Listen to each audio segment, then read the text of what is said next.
Be better this time. Hopefully. And we're live. Good morning. Good morning. Take two. Have we had some technical difficulties this morning, Mark? Off we go again. Better second time around, they reckon. Round two. Well, third time's already the charm, but let's see what we can do. So what were we talking about this morning, Mark? The rich getting poorer, the poor getting richer. Can you elaborate, please, sir? It's happening out there. It's definitely happening out there. It's not anyone's imagination. So ladies and gentlemen, what I want you to take note of is financing.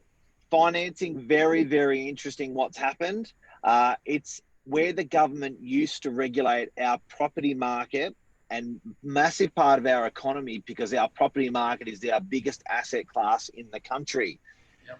What they used to do is when they used to want to slow the property market down, they would put interest rates up. We've had times where our interest rates have gone up to 16, 17, 19, 20% when they've tried to slow down the property market. Our friends at government have brought interest rates down to propel the property market at the same time. That doesn't happen anymore. What does happen? Oh, it's interesting.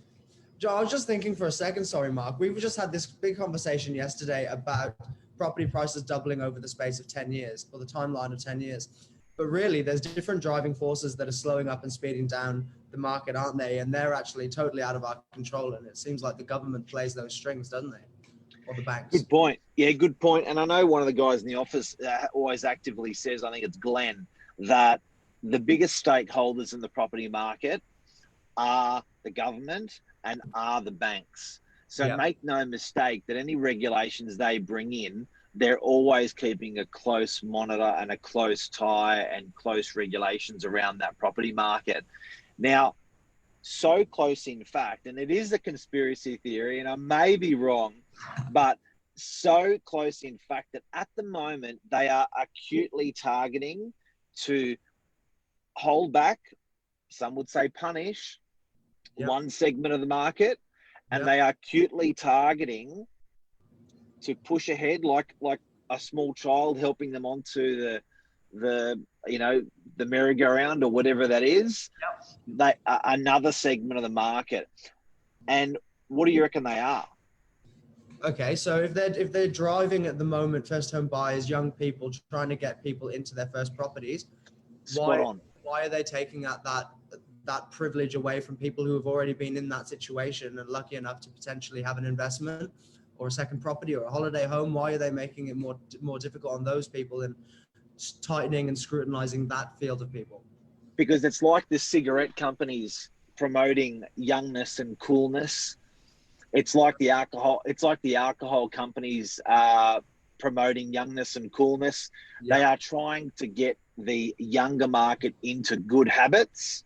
If you can have a roof over your head, that means you're less dependent on the government.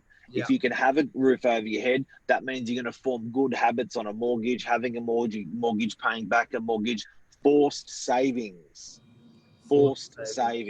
is what's actually happening. So it's actually very good for the government to promote first home buyers and help them with there's at the moment, if people haven't realized, there's 3 strong categories that are visible.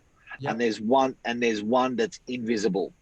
The visible ones are we're going to allow you to buy with a 5% deposit. We're going to allow you, different to everyone else in the country, we're going to allow you to buy with your super in your natural name. Right. As opposed to a business entity. As opposed to a superannuation fund that you can't touch till you're over 70 odd years of age. The third one is no stamp duty. So one of the biggest ways our government can raise revenue in the country is via stamp duty. They are waiving that privilege with first home buyers. So very publicly, the government has said, we're going to help this young sector of the market. And I totally agree with it. I think it's wonderful. But if they're doing that publicly, what are they doing behind the curtains to help first home buyers? Because I can guarantee you there's more than one thing that they're doing to help them. Yeah, well, they're pulling strings, aren't they? Obviously, if they're opening doors for people, they're closing doors for other people, you'd assume. You'd think so. And with first home buyers, there's going to be more incentives that it's behind there, particularly lending, they may be a little bit more lax or a bit more understanding for first home buyers or that sort of target market. So if that's the case, then now that's first home buyers. Let's move across very quickly to one property owners. Sure. So these are people that don't have an investment property. Yeah. They generally are living in that one property, like a first home buyer. These guys, if they're going for a loan, banks are looking after them, basically. Yeah. Are looking after them. Now, this is where it gets scary. I'd love to know people's thoughts this morning on this, if they're experiencing the same thing. This is where it starts to get scary with banks. And if you've just tuned in, guys, what we're talking about is the poor getting richer and the rich getting poorer, the conspiracy theory that we firmly are witnessing I'm firmly witnessing, I speak to myself, in our business with lending practices. So now when it comes to an investor that's got a investment property, 2 investment properties, or 3 investment properties, I challenge you to go out and get the same loan that you've already got with your property. Would it typically have been getting easier and easier as you get more and more to get a similar loan, or would it usually get harder as you progress in that investment process? Awesome question. If you had equity, as in fat in the property, equity in the property, so your loan is very small and your property value is very big, that's called equity. If you had equity in your property, traditionally the last 10, 20, 30, 40 years, you could do whatever you want. Right. You could do whatever you want. So what that meant is, even if you didn't meet some sort of banking criteria, you turned around and said, well, hey, I've got all of this loan, I've got all of this money, and I still want a loan. And the bank would say, you know what, that's not a lot of risk for us, because we can chase you, we can hunt you down for that equity that you've got in your property. Hard. So we don't see a risk. So we are happy to take on the loan because we don't see that much risk, because you've got fat. But guess what that's called now? What's that? Non-responsible, irresponsible lending. I see. And that's irresponsible lending. That's irresponsible. Even though from their perspective it's a safer lending, it's still irresponsible. Well, for the bank it's safer, because we're going to take your big fat house, and we're gonna if you don't pay your mortgage. But what the government calls that is non-responsible lending, because you didn't assess the criteria of income as hard as you should have. Furthermore, you actually ignored it, and you just allowed the loan to happen because they had a lot of equity. That's gone. Right, and that's what's the change and the shift at the moment, right? Huge. So where the wealthy who had equity in their property and an income that even potentially couldn't support a new loan, the bank used to just give them the new loan because there was so much fat there. Because that's not happening. Now the wealthy are finding it hard to grow their asset bases because they don't meet the income criteria. They meet the equity criteria, which they always have, but now suddenly they don't meet the equity criteria. Yeah. Right. Interesting. Shackles are on the hand. Shackles. The ball and chain. Yep. Yeah, it's interesting. Look, we had a quick conversation just before going live about all of this prestige property coming up for sale in Mosman. And look, I didn't look too deeply into it, but it gives you an idea that there are people with some money that are struggling a little bit more than previously at the moment. So there's something happening on that side of things. And I think this is to do with what you're mentioning, isn't it? Well, it is. And another thing I'll mention with lending, a lot of these high wealth individuals, they had interest only loans. Now, when banks issued interest only loans, they got very clever lately, and they've issued them for 5 years. And they've said, instead of paying your principal and paying your interest, we are which is called a principal interest loan. So it can typically be as much as 30% more than what you normally pay, because you have to pay down your loan. An interest loan only loan, you don't have to pay down. And I'll tell you where this has changed, James. A lot of these guys in premium properties, and I'm talking magic properties, waterfront properties and stuff like that, they had so much assets that when they took on that loan of their home, they just said, we want an interest-only loan. Now, if that interest-only loan has come up for renewal, yet it automatically turns over to a P&I loan.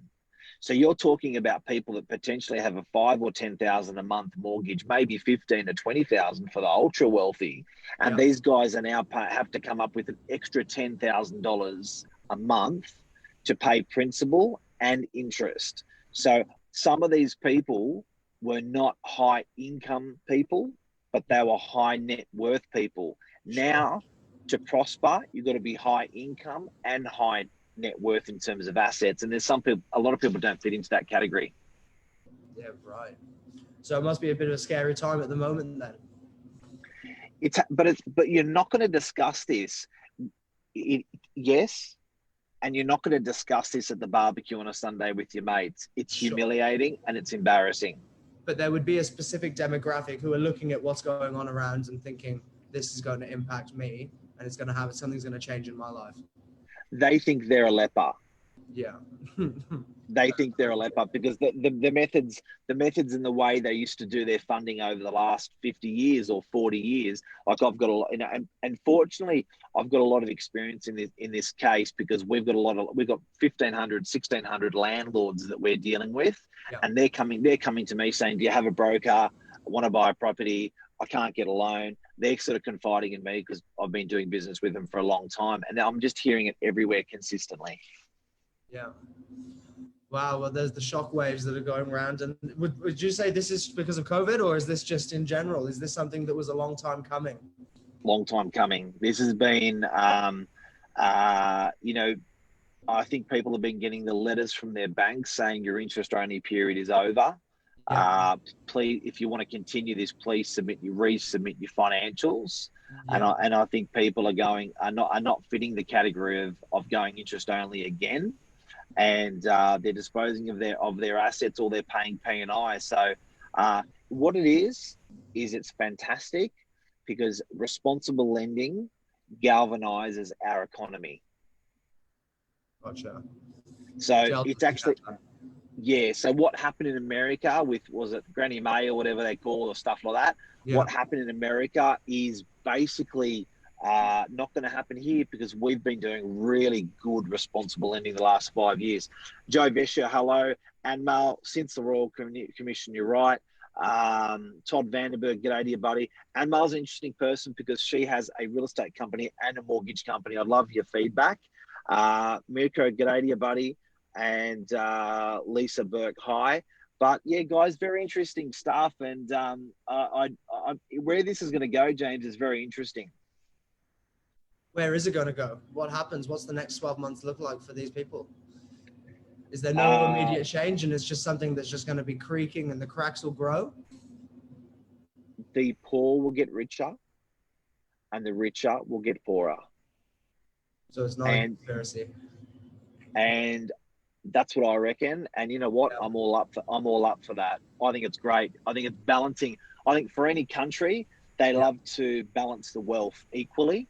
They don't want poverty, a lot of poverty, and then ultra wealthy. They want that gap bridged. And I think that's what our government's cleverly done with funding.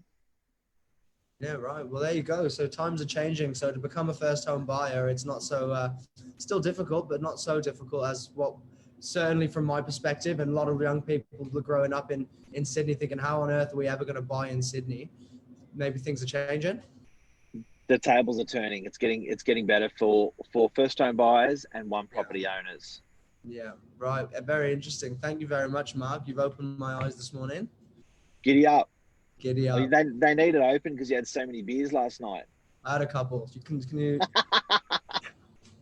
You can probably still see. Maybe you'll smell them on me later.